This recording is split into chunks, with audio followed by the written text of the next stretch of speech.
En titre ce soir, que va devenir le franc CFA dans les trois pays de l'Alliance des États du Sahel suite à leur départ de la CEDEAO? Dirigeants maliens, burkinabés et nigériens semblent divisés sur la question. Retour sur leur divergence. Et puis en culture, le festival sur le Niger a déjà 20 ans. Dans notre grand format du week-end, nous reviendrons sur l'apport économique de cet événement pour l'économie locale. Au Sénégal, à 24 heures de l'ouverture de la campagne présidentielle, le chef de l'État Macky Sall a annoncé le report du scrutin. Les détails au cours de cette édition. Madame, monsieur, bonsoir. Quelles sont les perspectives pour le franc CFA dans les pays de l'AES, à savoir le Mali, le Burkina Faso et le Niger? Si la rupture avec la CEDEAO est presque consommée, ces trois pays restent membres de l'Union économique et monétaire de l'Afrique de l'Ouest, UEMOA, dont ils conservent le franc CFA. Mais sur cette question, les avis divergent entre dirigeants de l'AES. Reportage de Paul Yapinguessan. Le Mali restera jusqu'à nouvel ordre dans l'Union économique et monétaire ouest-africaine, UEMOA, après l'annonce de son retrait de la CEDEAO. C'est l'annonce faite par le ministre des Affaires étrangères et de la coopération internationale, Abdoulaye Diop, en visite à Lomé où il a été reçu par le président togolais Faure Gnassingbé. Après son retrait de la communauté économique des États de l'Afrique de l'Ouest, dans son annonce le 31 janvier, le capitaine Ibrahim Traoré, qui dirige le Burkina Faso depuis le coup d'État en septembre 2022, souligne que l'abandon du franc CFA pourrait être l'une des prochaines actions visant à briser tous les liens qui maintiennent son pays dans l'esclavage. Pour le moment, seules les autorités de la transition du Niger ne se sont pas prononcées sur la question. Toutefois, le 10 décembre dernier, le général Abdrahmane Tiani, qui préside le Niger depuis le coup d'État en juillet 2023 contre Mohamed Bazoum, a fait savoir que les trois pays prévoit de créer une alliance politique et monétaire. En plus du domaine sécuritaire, notre alliance doit évoluer dans le domaine politique et dans le domaine monétaire. Puisque cette alliance a in fine pour objectif de créer des conditions de prospérité pour nos peuples, pour le peuple du Sahel. Mais pour l'économie sénégalaise, Samba Sylla, ces trois pays se donnent sans doute juste du temps avant de créer une monnaie qui leur sera commune. Quant à l'économiste togolais, Yves Ekoué Amaïzo, il estime pour sa part qu'il pouvait y avoir cette fois des discussions au sein de l'Union en vue d'une refonte de l'institution financière. Surtout que la fin de cette monnaie a été annoncée lors de la visite d'Emmanuel Macron en Côte d'Ivoire en décembre 2021 et que la monnaie unique de la CEDEAO est espérée pour 2027. Tout d'abord, le changement du nom de la monnaie, du franc CFA à l'ECO. Deuxièmement, l'arrêt de la centralisation de 50% de nos réserves de change au Trésor français et la fermeture du compte d'opération. Troisièmement, le retrait des représentants de la France de tous les organes de décision et de gestion de l'UEMOA. Les détracteurs du franc CFA, dont la convertibilité est garantie par les trésors français, le considèrent comme un héritage de la colonisation, tandis que ses partisans affirment qu'il a apporté une stabilité financière indéniable dans la région. L'UEMOA avait ordonné le jet des avoirs du Mali, du Burkina et du Niger après le coup d'État militaire. Des sanctions qui se sont ajoutées à d'autres plus dures encore, comme le blocus économique imposé au Niger par les autres États de la CEDEAO. L'Alliance des États du Sahel, regroupant le Burkina Faso, le Mali et le Niger, a été créée le 16 septembre 2023. L'objectif est d'établir une architecture de défense collective et d'assistance, lutter contre le terrorisme sous toutes ses formes et la criminalité en bande organisée dans l'espace commun de l'Alliance. Sans transition, le mouvement Génération Engagée s'est exprimé ce 2 février sur la situation sociopolitique du pays et en a profité pour édifier l'opinion sur les actions qu'il compte mener en 2024. La rencontre qui s'est tenue à la Maison de la Presse a réuni du beau monde. Le point de presse du mouvement Génération Engagée a été l'occasion pour les responsables d'énumérer leurs objectifs à atteindre pour cette nouvelle année 2024. Le cadre qui nous réunit cet après-midi permettra aux acteurs que vous êtes d'être informés sur les objectifs, le positionnement et les orientations du mouvement Génération Engagée, de sorte à mieux comprendre la dynamique souhaitée par notre jeune organisation, dont la vision est d'être une organisation politique de référence capable de susciter par l'engagement et le rassemblement le véritable changement tant souhaité par notre pays. Ces objectifs sont en haut. L'objectif global, c'est de positionner bien évidemment la génération engagée en tant que moteur du changement social et politique. Et notre premier objectif spécifique, donc premier axe stratégique, c'est de respecter les dispositions statutaires du mouvement Génération Engagée pour une gouvernance interne efficace et renforcer le développement organisationnel du mouvement Génération Engagée. Nous l'avons dit, nous sommes un mouvement de référence et la référence passe naturellement par le renforcement de capacités. Et nous comptons organiser 6 sessions de formation exactement en 2024 pour développer les compétences et renforcer l'expertise de nos membres, bien évidemment. À un moment donné de l'année, nous voudrons nous arrêter, faire le bilan, qu'est-ce qui a été fait, qu'est-ce qui reste à faire. Donc on va organiser une retraite annuelle et on voudrait le faire à Makala pour renforcer la cohésion, discuter des objectifs stratégiques et bien évidemment favoriser le networking au sein du mouvement. Ce mouvement, Génération Engagée, porté par des jeunes, obéit également à des valeurs. L'intégrité, la loyauté, la confiance, le respect mutuel, le respect des engagements pris à l'égard du mouvement, l'attachement au travail, la solidarité à l'endroit de nos concitoyens, le patriotisme et l'exemplarité par l'intérêt de la nation placé au-dessus de tout intérêt individuel. Créé en octobre 2021, le mouvement Génération Engagée entend fédérer tous les Maliens autour d'un nouveau mode de gouvernance. À présent, place à notre grand format. Créé en 2004, le festival sur le Niger se déroule à Ségou pour la 20e année consécutive. Cet événement culturel est l'un des plus emblématiques du pays, au point de servir d'expérience à d'autres festivals en matière de structuration et d'organisation. Ces dernières années, c'est toute l'économie de la cité Les Balazans qui a été boostée à travers l'événement. Envoyé spécial Soumaïla Fane. Dans le but de faire de Ségou une ville créative, culturelle et artistique, la Fondation Festival sur le Niger a donné corps à l'un des événements incontournables du Mali et même au-delà. Pendant 2 décennies, cette aventure de promotion de la culture, de l'économie et de la sauvegarde du patrimoine culturel a impacté la cité des Balançants. 2004, quand l'idée du festival a été lancée, c'était, je crois, une idée qui venait de l'association des hôteliers de Ségou.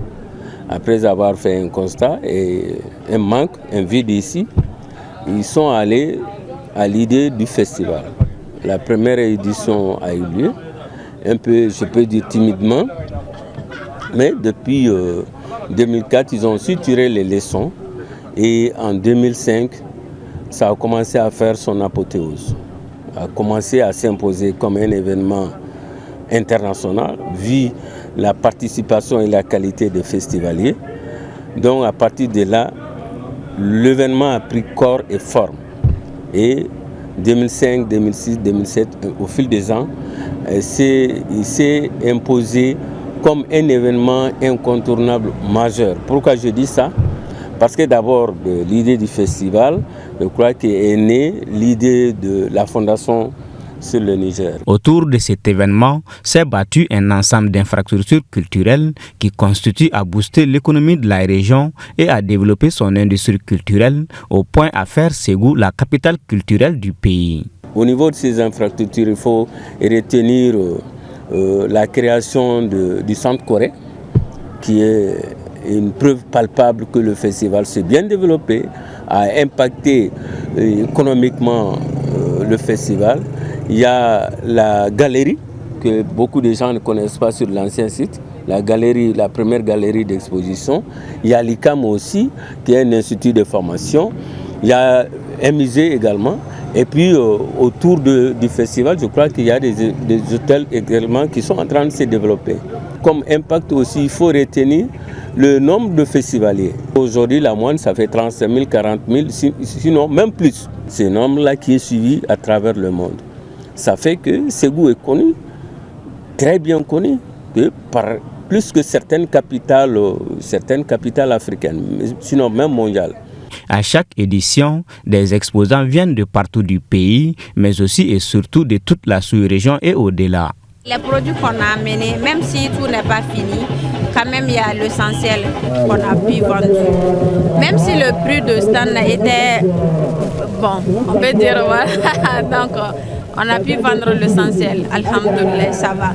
Les gens viennent de partout, les clients viennent regarder, il y en a qui achètent des produits, il y en a qui viennent juste pour regarder aussi, ça nous plaît.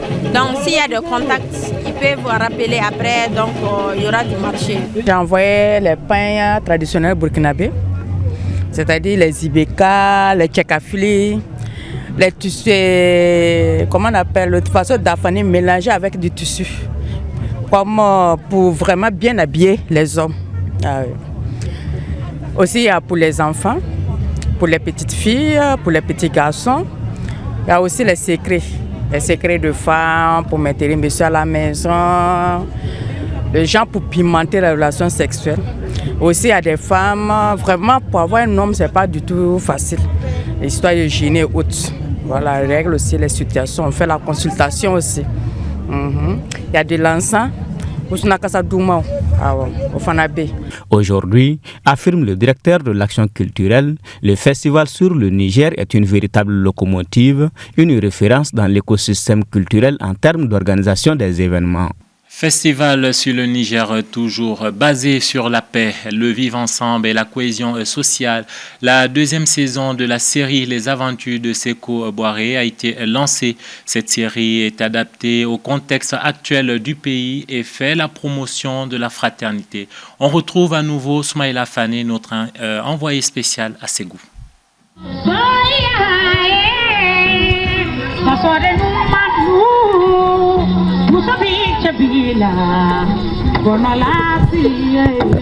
Après une première saison ayant bénéficié d'une audience exceptionnelle, la série TV Sékou Boiré vient de mettre sur les écrans africains et internationaux sa saison 2. Nous avons, sur la demande du Fonds d'action pour les moteurs de changement, FAMOC, travaillé sur cette approche de la culture comme moyen d'influer positivement sur la mésentente et amener à une plus grande cohésion sociale, à un mieux vivre.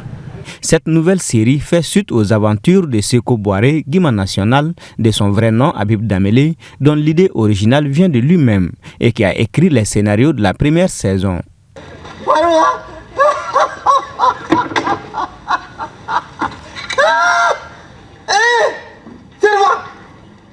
Est-ce que c'est Habib Damele était un acteur extraordinaire. Avec ce langage singulier qu'il a, la particularité c'est qu'il va être entouré de très grands acteurs comme Amadoun Kassogué, Kass, et son neveu Bamoussa sera là, mais aussi sa femme qui a fugué du village, Messitan,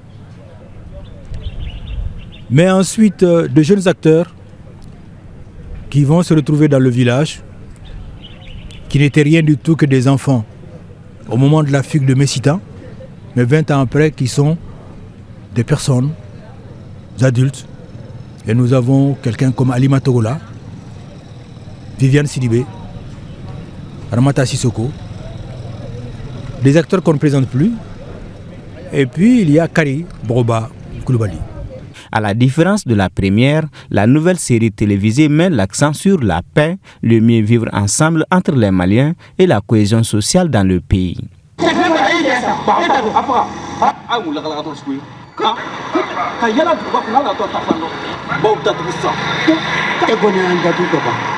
Dans une histoire humaine qui va les amener à s'affronter, hein, avec beaucoup d'humour, souvent de la violence, dans un village qui commençait à se déliter. Une présentation de Corafilm, cette deuxième saison qui compte 7 épisodes, est une opportunité offerte aux citoyens d'apporter des changements en termes de comportement et des relations sociales dans le pays.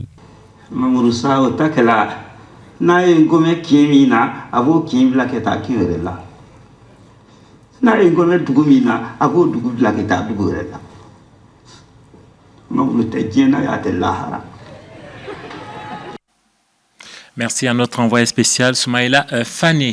Au Sénégal, l'élection présidentielle n'aura plus lieu le dimanche 25 février 2024. Le président Macky Sall a annoncé ce samedi le report du scrutin à une date ultérieure. C'était dans une adresse à la nation transmise en direct à la télévision nationale. Suivons un extrait de sa déclaration. Après avoir consulté le président de l'Assemblée nationale, le Premier ministre, le président du Haut Conseil des collectivités territoriales, le président du Conseil économique, social et environnemental et le président du Conseil constitutionnel. En conséquence, compte tenu des délibérations en cours à l'Assemblée nationale d'urgence et sans préjuger du vote des députés, j'ai signé le décret 2024-106 du 3 février 2024, abrogeant le décret 2023-2283 du 29 novembre 2023 portant convocation du corps électoral. Pour ma part, mon engagement solennel à ne pas me présenter à l'élection présidentielle reste inchangé. Enfin, j'engagerai un dialogue national ouvert afin de réunir les conditions d'une élection libre, transparente et inclusive dans un Sénégal apaisé et réconcilié. C'était l'essentiel de l'actualité qui a retenu notre attention pour ce 1945. Madame, Monsieur, merci de votre fidélité.